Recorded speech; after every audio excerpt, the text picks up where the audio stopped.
अस्सलाम वालेकुम students, welcome to my YouTube channel. मैं हूं आपके होस्ट महजबीन और आप देख रहे हैं मेरा चैनल टेक एकेडमी। आज हम स्टार्ट करेंगे CS 636 के वीक 13 को, जिसका टॉपिक है मैप्स। तो चलते हैं अपने फर्स्ट राइट की तरफ। वो क्या है? Maps. Computing system often involve relating two types of values together. यानी समटाइम्स हमारे पास ऐसी सिचुएशन आ जाती है जब हमें डिफरेंट वैल्यूज़ को आपस में रिलेट करना पड़ता है। यानी आपके पास फॉर एग्जांपल जैसे एक तरफ स्टूडेंट का डाटा है, दूसरी तरफ उसका CGPA है। मैंने ऊपर लिखा हुआ भी है ना, ये आप यहाँ से भी देख लीजिएगा कि हमने ना स्टूडेंट के डाटा को उसके CGPA के साथ रिलेट करना है। तो इस सूरत में हम ये जो रिलेटिंग का जो काम कर रहे हैं ना, उसको क्या कहते हैं आप लोग? मैपिंग करना कहते हैं, मैप्स करना। ठीक है, तो ये आपने अपने माइंड में रखना है। मैप क्या चीज़ होती है? दो डिफरेंट वैल्यूज़ को ना हम जब आपस में रिलेट कर रहे होते हैं, वो हम उसको कहते हैं कि हम ये मैपिंग कर रहे हैं। ठीक है, मैप एक स्पेशल टाइप का सेट होता है आपके पास, ये जो गिवन है। A map is a special sort of set which contain a set of maplets. इसके अंदर क्या होते हैं? मैपलेट्स होते हैं। इसकी एंट्रीज को, जो मैपलेट्स क्या चीज़ होता है, इसके अंदर जो एंट्रीज मौजूद होती हैं ना, वो हम उनको मैपलेट्स बोलेंगे। यानी स्टूडेंट है, जैसे स्टूडेंट का नेम हो गया, CGPA है तो वो उसका जो भी CGPA है वो क्या है, ये इसका मैपलेट हो गया। तो जब इसको इसके साथ मैप करेंगे तो इनके मैपलेट्स को हम आपस में मैप करें, छोटी छोटी एंट्रीज जो इसके अंदर मौजूद है ना वो। नेक्स्ट क्या है जी? Each maplet connect an element of one set to an element of another. तो जैसे मैंने आपको ऊपर बताया कि स्टूडेंट के नेम को हमने उसके CGPA के साथ लिंक किया है, तो ये क्या है, एक एंट्री को दूसरी के साथ लिंक किया है, तो ये हम ना मैपिंग में करते हैं। जो आपके पास फर्स्ट कॉलम के अंदर जो एंट्री होती है ना, फर्स्ट सेट के अंदर, यानी नेम वाले सेट के अंदर जो एंट्री होगी ना आपके पास, उसको हम क्या कहेंगे? डोमेन कहेंगे। ठीक है, और जो राइट साइड पे, यानी जिस तरफ ये एरो का मैं कह रही हूँ हेड है, उसमें जो उसका CGPA है ना, CGPA वाला जो कॉलम है, वो क्या होगी? फिर उसकी रेंज होगी। यानी फर्स्ट वाला क्या है? डोमेन, और दूसरी जो कॉलम है ना, सेकंड रेफर, यानी जिसको हम रेफर कर रहे हैं, वो क्या होता है? वो रेंज होती है। ये आपको ना यहाँ से समझ आनी है। जैसे ये चीज़ देखें, ये कॉलम है ना, अब ये क्या है? ये डोमेन है, और ये दूसरा जो कॉलम है ये क्या है? रेंज है। अब ए जो मैप हो रहा है वो ए से इस कॉलम की तरफ, सेंसर से कंडीशन की तरफ हो रहा है, तो हेड जो है वो हमेशा रेंज की तरफ होता है। अब ए मैप हुआ हुआ है ये लो, यानी ये यहाँ पे आपको शो हो रहा है लो के साथ। बी कौन सा? बी का ग्रेड किसके साथ मैप हुआ हुआ है? नॉर्मल के साथ। सी नॉर्मल है, डी जो है वो हाई है, ई जो है वो नॉर्मल। इस तरह ये सारे जो है ना, ये आपस में इस तरह मैप हुए हुए हैं। मैप करने का तरीका, ये आपके पास सिंबल यूज़ होता है ना, ये मैपिंग का जो है ना सिंबल यूज़ होगा आपका। तो अगर कहीं पे भी आपको ये वाला सिंबल शो हो रहा है ना, इसका मतलब ये कौन सा है? ये मैप का सिंबल है। ठीक है, और सी है, सी के सामने क्या है? नॉर्मल। तो यहाँ पे आप चेक कर लें, सी के सामने क्या लिखा हुआ है? नॉर्मल। ठीक है, ये यहाँ से ना ये मेथड होता है मैपिंग करने का। Next, by definition all the domain elements in a map are unique. कि आपके पास ये जो डोमेन के एलिमेंट है ना, ये वाले एलिमेंट है, ये आपके पास यूनिक होने चाहिए। ठीक है, ये बताया जा रहा है आपको इधर। यानी यहाँ पे वो आपको कह रहे हैं कि डोमेन के जितने भी एलिमेंट्स हैं ना, वो यूनिक हो। ये आपको यहाँ से पता चल रहा है। जैसे यहाँ पे देखें, ए जो है ये डोमेन था और ये रेंज थी। ए जो है वो मैप हुआ है एक दफ़ा वाई के साथ। ठीक है, तो ये दोबारा इस तरह नहीं होना चाहिए कि ए जो है वो आपके पास एक्स के साथ भी मैप हुआ हो, या ए जो है वो आपका किसी और अल्फ़ाबेट के साथ भी मैप कर दें हम। तो ये चीज़ क्या है? ये रॉन्ग हो जाएगी। यानी डोमेन का जो आपके पास ये है अल्फ़ाबेट है, वो एक टाइम पे सिर्फ किसी एक के साथ ही आपके पास मैप होना चाहिए। तो ये है कि ये यूनिक हो, ये इसकी प्रॉपर्टी है, एक यूनिकनेस होनी चाहिए। दूसरी प्रॉपर्टी ये जो गिवन है नीचे, ये क्या है जी? इसमें सिग्निफिकेंट, यानी इसमें जो ऑर्डरिंग है वो मैटर नहीं करती। ऑर्डर जो मर्ज़ी हो सकता है, जैसे ये एम है और ये भी एम है। यहाँ पे अब ए और मैप हुआ है वाई के साथ, और दूसरी साइड पे ये दूसरे नंबर पे ए वाई के साथ मैप हुआ है। तो इसका ये मतलब नहीं है कि हम इसको रॉन्ग कह दें, ये दोनों ही सेम हैं। लेकिन इस क्योंकि हमने ऊपर पढ़ा है कि जो ऑर्डरिंग है वो मैटर नहीं करती इसके अंदर। उसके बाद अगर हमने मतलब कोई भी उसके अंदर मैपिंग के एलिमेंट नहीं है, तो इसको हम क्या कह देंगे? एम्प्टी मैप कह देंगे। ये बस बताया गया इधर। नेक्स्ट चलते हैं डोमेन एंड रेंज। ये हमने ऊपर पढ़ा है अभी डोमेन एंड रेंज के बारे में। द डोमेन को हम किस तरीके से लिखते कैसे हैं? अगर हमने डोमेन का ये DOM के कीवर्ड के थ्रू हम शो करते हैं, और रेंज के लिए कौन सा कीवर्ड शो होता है? ये RNG वाला। ठीक है, और ये जो DOM का कीवर्ड है ये क्या करेगा? Return all the domain elements. अब इसके अंदर M1 का जो सेट है उसके अंदर अगर आपको कहा जाए कि इसमें डोमेन एलिमेंट्स बताएं, तो मैंने आपको क्या बताया था? ये जो लेफ्ट साइड वाले जितने एलिमेंट होंगे ना, ये आपके पास कौन से एलिमेंट होते हैं? ये आपके पास डोमेन एलिमेंट्स होते हैं। तो ये A B C और D, और ये लास्ट वाला E भी, ये आपके पास कौन से आ गए, डोमेन एलिमेंट्स। इसी तरह ये अगर आपको इसी में से बताया जाए कि जी बताएं M1 के अंदर ही रेंज एलिमेंट्स कौन से हैं, तो रेंज ये वाले हैं 1 2 और ये वाला दूसरी दफ़ा जो 2 है, और ये 3 और ये 4। लेकिन अब इसमें हम डुप्लीकेशन नहीं लिखेंगे, तो ये 1 2 3 और 4 दोनों दफ़ा ना, ये 1 2 और ये, क्योंकि ये 2 दफ़ा बी के साथ भी 2 है, रेंज रिपीट हो सकती है लेकिन डोमेन रिपीट नहीं हो सकती, लेकिन लिखेंगे हम इसको एक दफ़ा ही। तो ये 1 2 एंड 3 4 ये बस 4, ये जो चारों यूनिक लेटर्स हैं ना, ये आ जाएंगे। इसी तरह नीचे भी M2 के सेट के अंदर भी यही कुछ होगा, ठीक है। ओके, नेक्स्ट चलते हैं। नेक्स्ट आपके पास क्या गिवन है, यूनिक ऑपरेटर। यूनिक ऑपरेटर क्या कह रहा है आपको, यूनियन जैसे आप लोगों को बाकियों में पता है कि यूनियन में क्या करते हैं हम, दोनों को बस आपस में कंबाइन कर देते हैं, लेकिन इस कंडीशन में वो आपको क्या बता रहा है, जैसे यहाँ पे आपकी ना डोमेन सेम नहीं होनी चाहिए कोई भी। अगर 2 का आप यूनियन ले रहे हैं ना, फॉर एग्जांपल मैं अगर कहूँ कि मैं M1 का यूनियन ले रही हूँ M2 के साथ, तो मैंने देखना है इसके अंदर कोई ऐसा डोमेन तो नहीं है जो कि रिपीट हो रही है।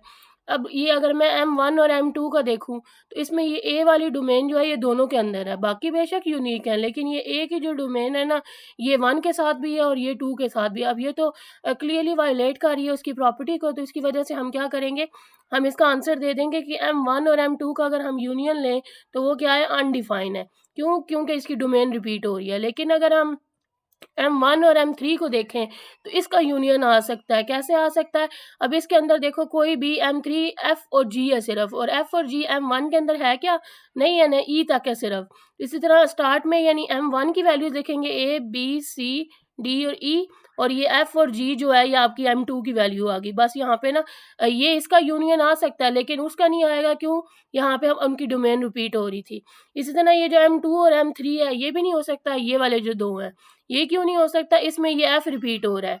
डोमेन आपके किसी भी सिचुएशन में रिपीट नहीं होनी चाहिए मैपिंग में, तो वो क्या करता है, ये फिर उसको अनडिफाइन कर दे। इसलिए ये जो 2 कंडीशंस है ना, इनमें ये अनडिफाइंड होगा। सिर्फ M1 और M3 का जो यूनियन है ना, वो आपके पास डिफाइन आ जाएगा। ओके, आई थिंक सो आप लोगों को समझ आ गई होगी इसकी।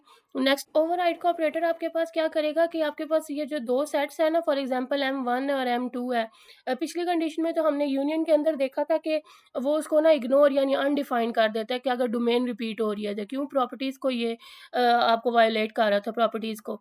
लेकिन इसके अंदर वो क्या करता है, अगर ये जो 2 सेट्स हैं आपके ना M1 और M2, तो जो बाद में आने वाला सेट होता है ना, उसके अंदर जो डोमेन की वैल्यू होती है ना, उसको पिक कर लेता है, उसको ओवरराइड यानी उसको आप ले लेगा।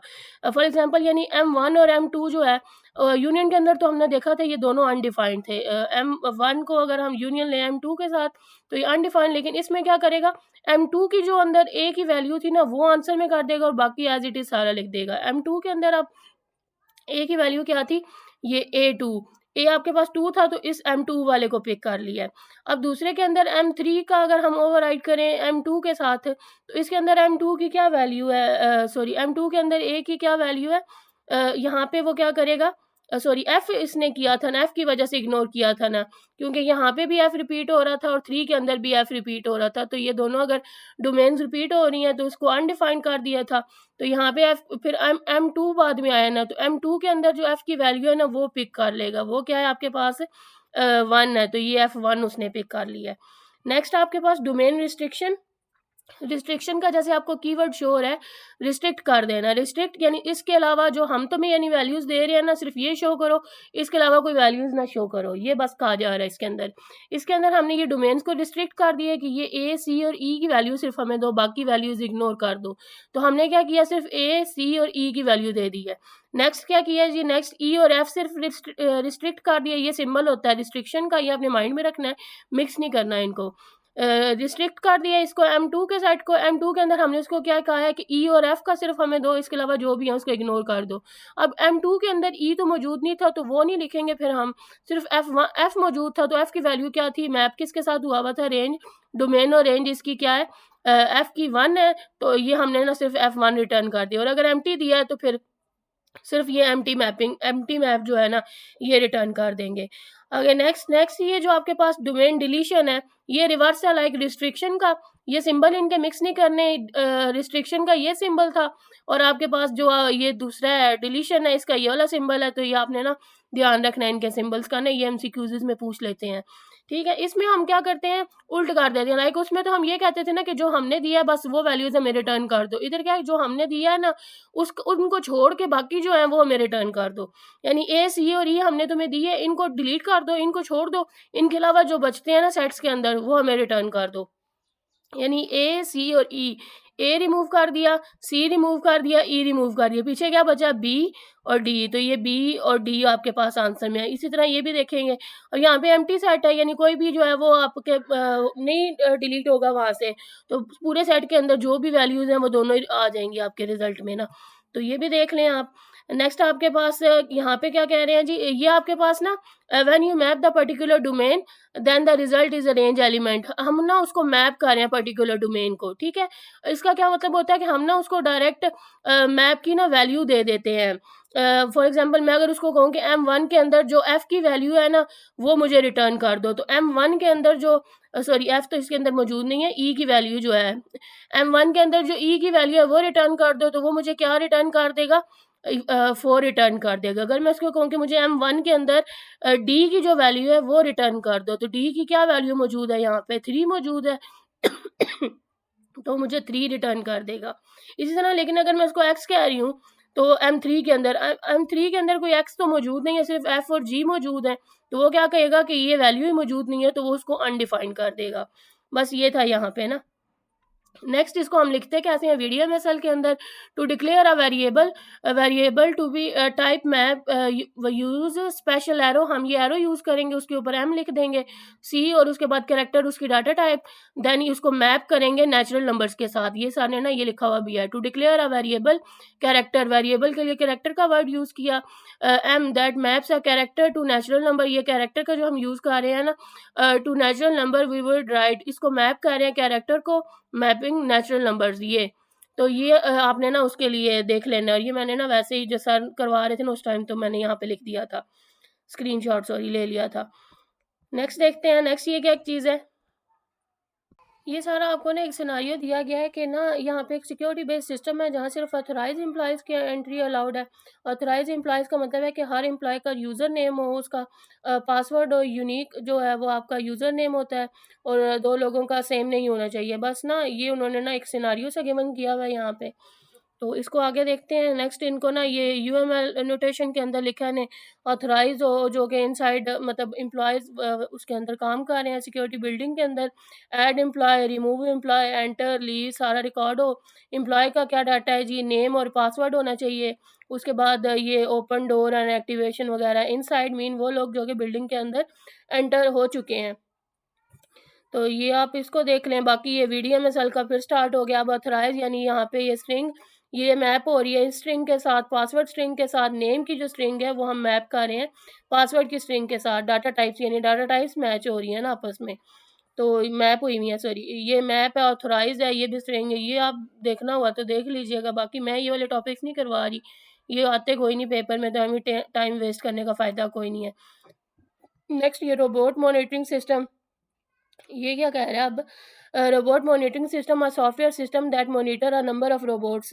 यानी आपके पास एक सॉफ्टवेयर सिस्टम है जो कि नंबर ऑफ रोबोट्स को मैनेज कर रहा है। Each robot will have a unique name and a mode which can be working, idle और ब्रोकन। यानी वो एक टाइम पे किसी ना किसी मोड के अंदर या वो वर्किंग कंडीशन में है, या वो आइडल स्टेट के अंदर है, या वो ब्रोकन है।